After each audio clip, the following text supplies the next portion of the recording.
Welcome to An Honorable Profession, a podcast giving America hope since 2018. I'm Ryan Coonerty. Along with Debbie Cox Bolton of the New Deal, I'm lucky enough to be your co-host.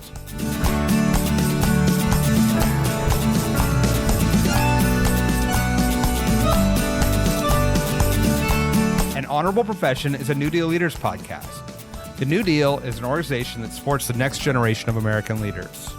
From attorneys generals to state senators to mayors to school board members, these are the people that are pushing policies and politics that will respond to climate change, rebuild our economy, address racial injustice, and restore our democracy. These are incredibly talented people who have dedicated themselves to public service when their country and their communities needed it the most.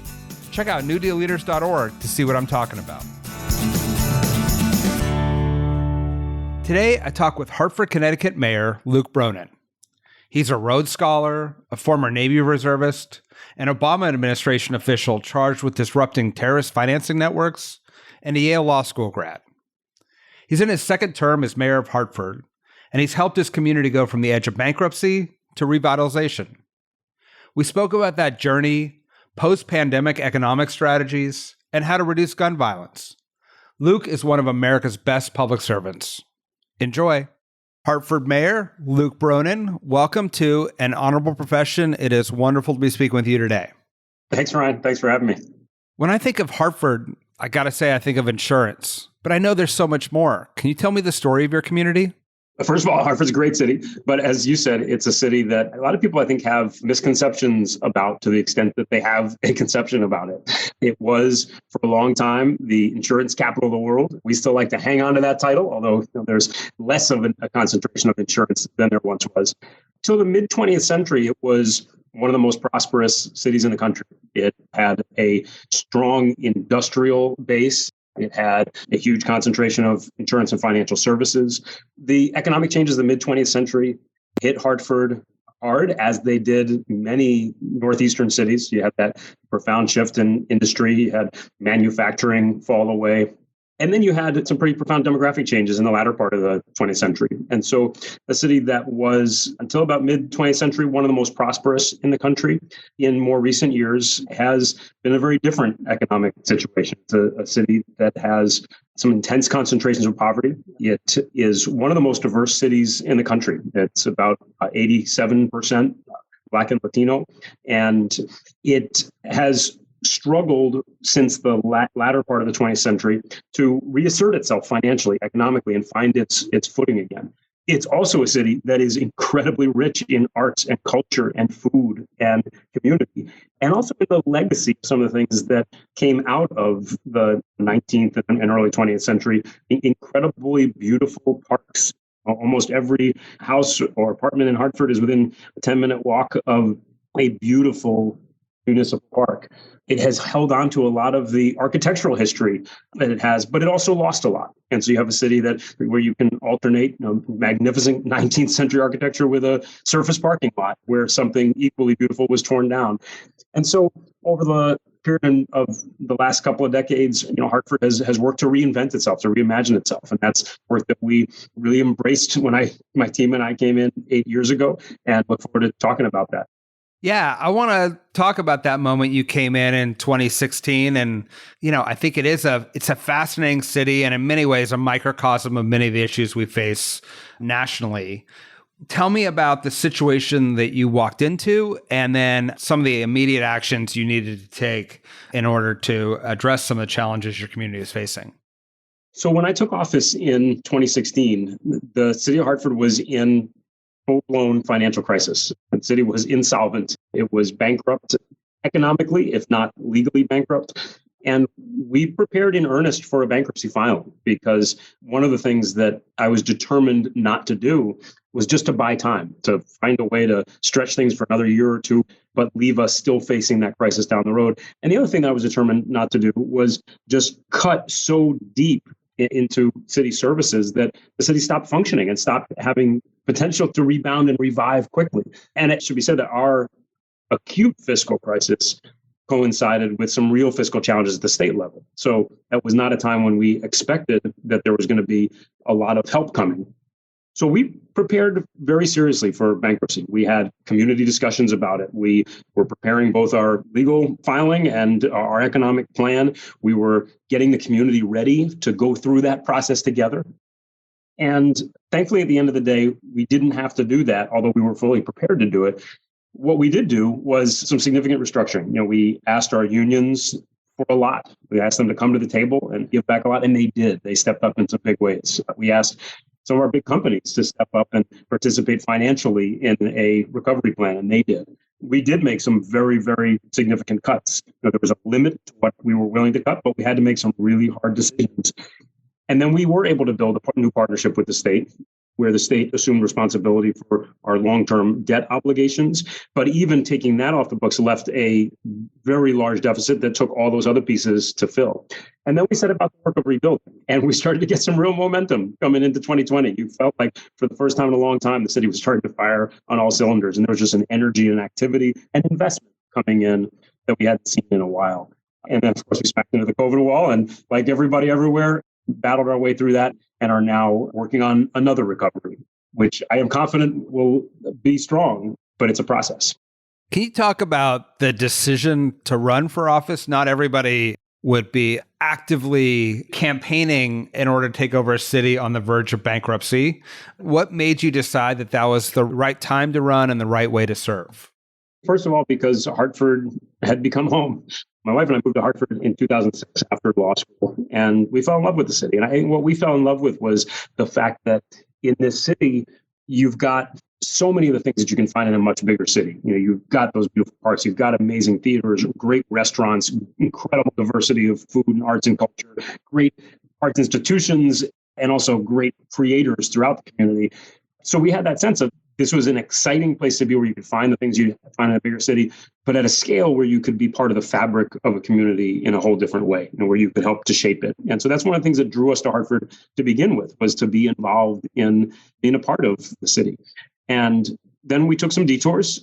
We ended up going down to Washington. I worked in the Obama administration for the first 4 years. I was at the U.S. Treasury Department, working first on post-financial crisis response and Wall Street Reform Act. And then in the latter part, run an office called the Office of Terrorist Financing and Financial Crimes, which focuses on international illicit finance, counterterrorism, anti-money laundering. And at the time, a lot of it was about turning up the heat on Iran to get them to the negotiating table. And I loved that work. I loved that team. But we had little kids and I was on the road all the time, and it was just not sustainable. And so we decided to come back up to Connecticut. And I had the chance to work a couple of years as the general counsel to the then governor of Connecticut, Governor Malloy. And in that role, got to be involved in a lot of things that I felt passionate about, but also got to become involved again in the city of Hartford. And I believed deeply in the city, and I was frustrated by what I saw as some pretty big mistakes that were being made. And so I just decided to take the shot. And it was a little bit of a long shot race at the time. I primaried an incumbent mayor, and I think at the beginning, not a lot of people expected me to win, and I'm not sure I expected to win. But I believed that we had some big opportunities in the city, and I wanted to have a chance to try to go after them. I'd like to jump on that because, you're working on terrorist financing and disrupting financial networks. You're general counsel to the governor and worried about big statewide issues. And engaging in the community you love is wonderful. It's also being worried about potholes and barking dogs and trash pickup. What surprised you about moving from the global or even statewide stage to the local stage, and how has that experience been? First of all, I loved each of those places. It was an incredible privilege to be able to do that work at the federal level.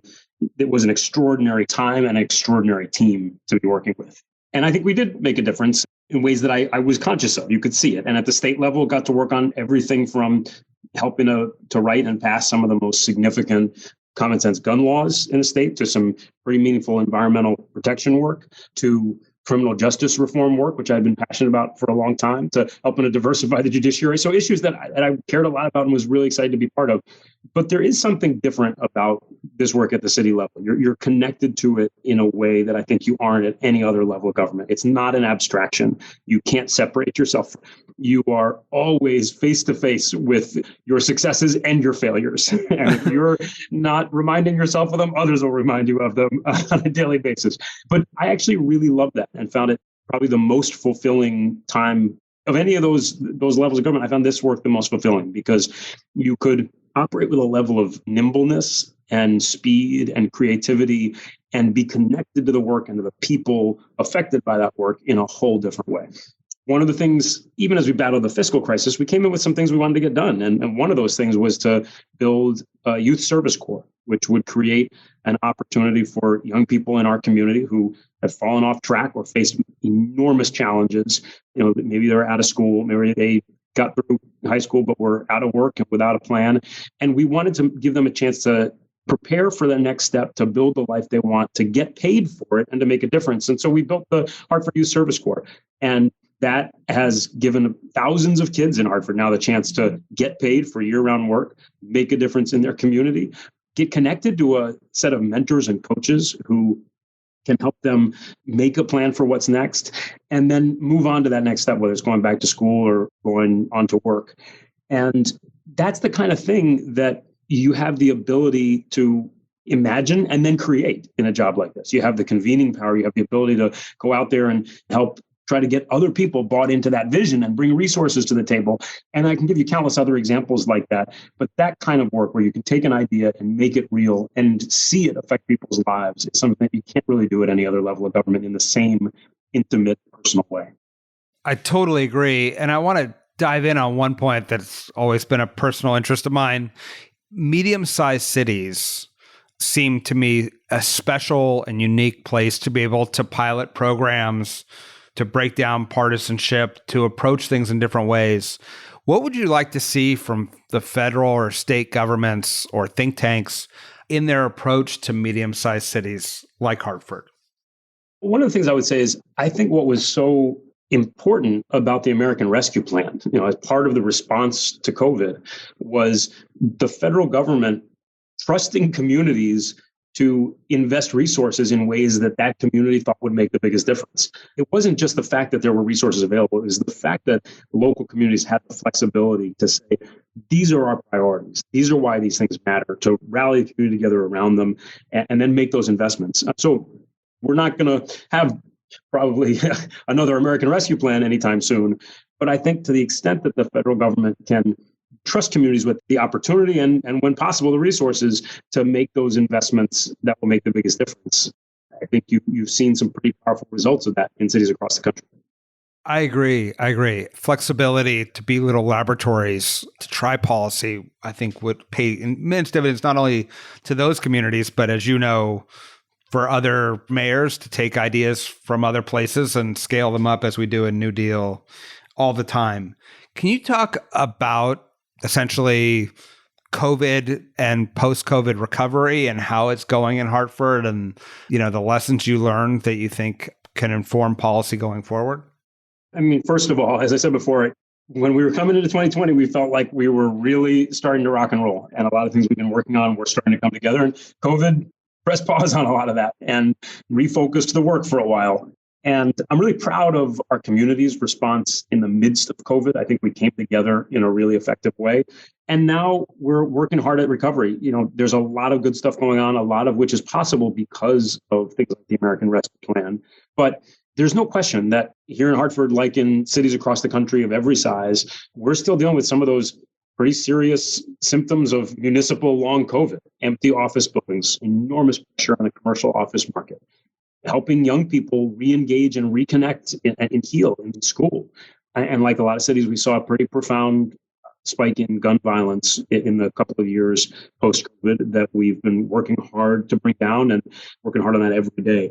So there are some real challenges that COVID exacerbated, that COVID laid bare, and we are tackling those as aggressively as we can.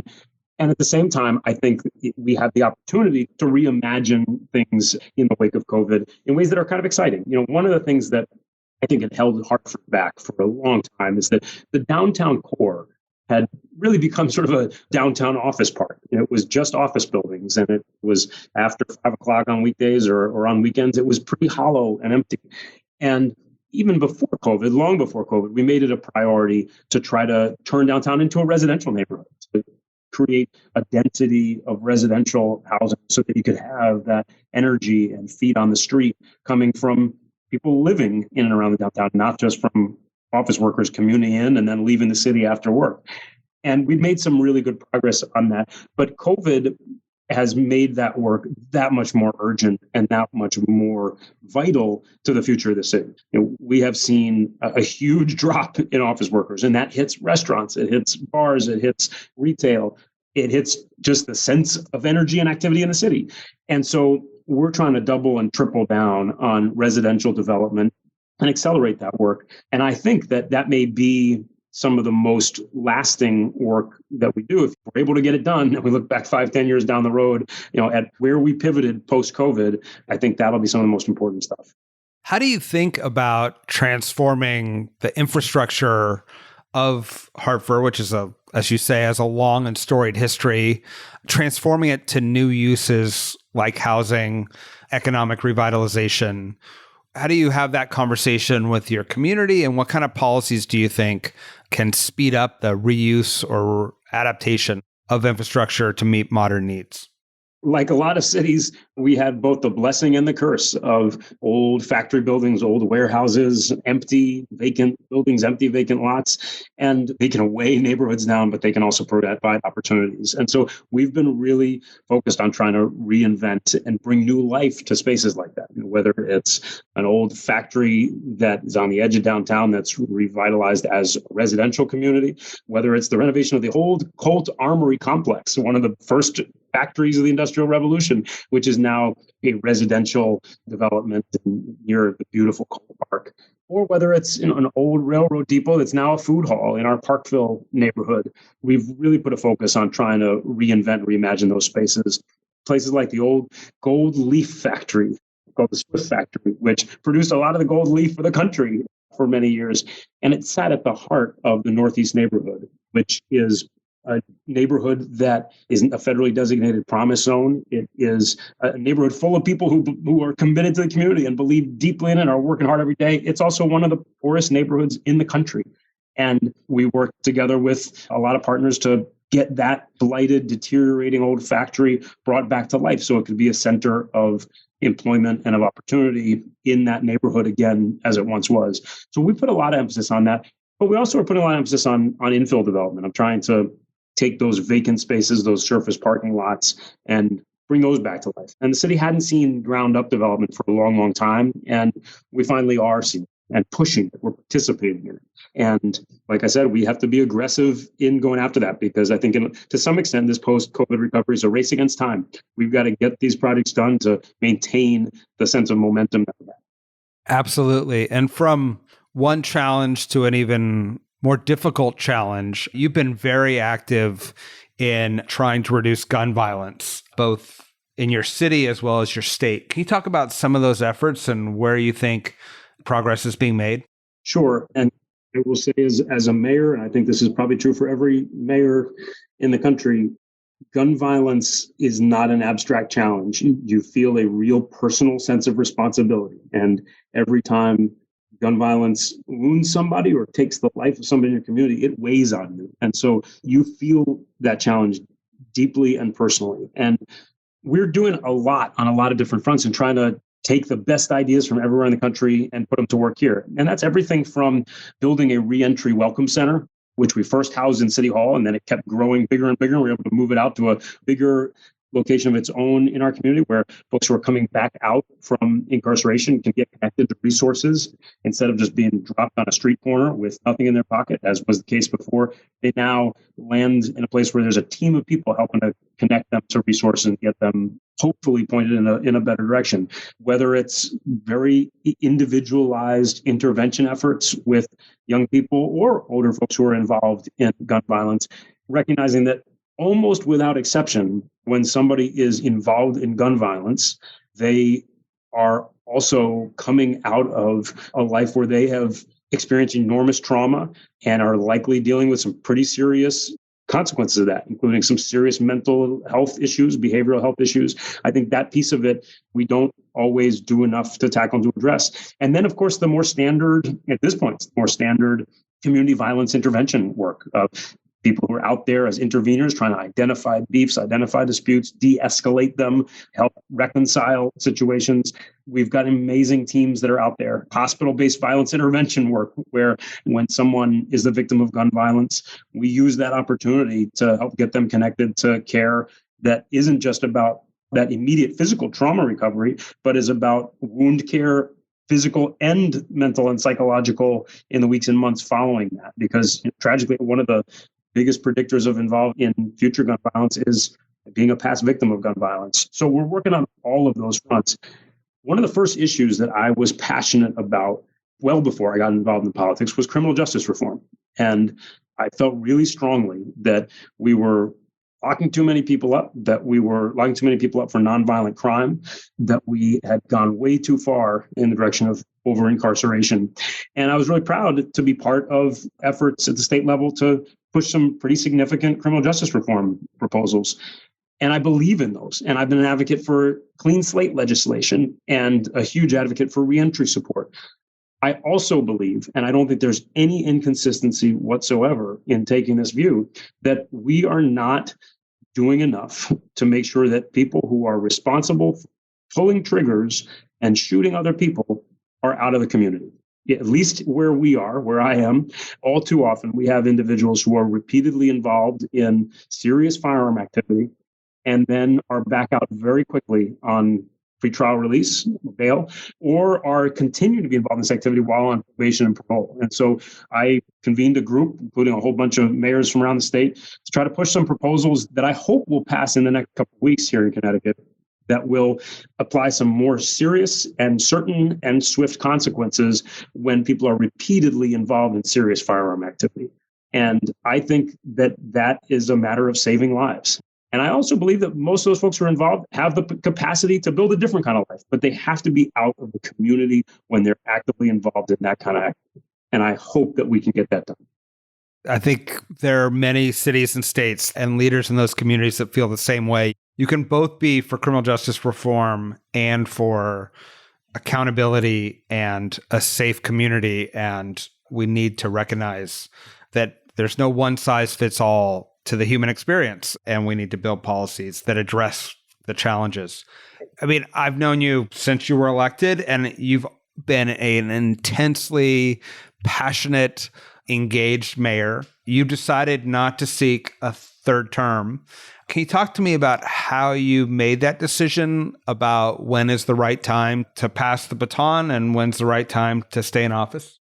It was not an easy decision. I agonized over it for months. And I don't know if I can point to one thing that made the decision. I think there's some truth to the idea that you can overstay your welcome and you should be conscious of that. I don't think that was the case. I felt pretty good about a reelection, but you can't do this work forever. And at the end of the day, you've got to pass it on. And these have been 8 long years that I have been grateful for and I've loved. But those 8 years are like 20 in terms of their intensity. I think at the end of the day, maybe the decisive factor was that to do this work the right way, you've got to be 100% in. You have to be living it and breathing it and allow yourself to be consumed by it to do it the right way. And that's how I've tried to be as mayor. But I wasn't sure that I could keep that up, at least not without a little break. And I think, it's important to be able to look yourself in the mirror and say that sometimes. So you're a Rhodes Scholar, an attorney. You've worked at the federal, state, and local level. How do you think about what you do next and where's best to serve? I don't know the answer to that yet. I think there are a lot of different ways to serve. I feel lucky to have been able to serve in a bunch of them. I also served for a long time as a Navy Reservist, and it was all on a reserve basis except for a deployment in the middle of the Treasury stint. I really feel lucky to be able to do that work. It has, every one of those jobs has given me a pretty deep sense of meaning and purpose. And so I don't know what the next step is. I do want to hang on to that sense of meaning and purpose. There may be a little bit of a break and maybe a little bit of a detour. Someone once said the only vacation I need is a different set of problems. And that resonates a little bit. But I do hope that I'll be able to do work that gives me that same sense of purpose and meaning, because it's something that is important to me. Well, I want to say, I've sat in a good number of policy meetings with you over the years, and having your voice as an advocate for your community and communities like yours has been powerful, and I've appreciated your service, and we appreciate having you as part of New Deal and on this podcast. And so thank you for everything you've done, and we're all looking forward to seeing what's next. Thank you so much, Ryan. I really appreciate it and enjoyed it. All right. Thank you. An Honorable Profession is a New Deal Leaders podcast. Thanks to the team at New Deal for producing this episode. We encourage you to bring honor to public service, and because we keep things honorable, no tax dollars are used in the making of this podcast.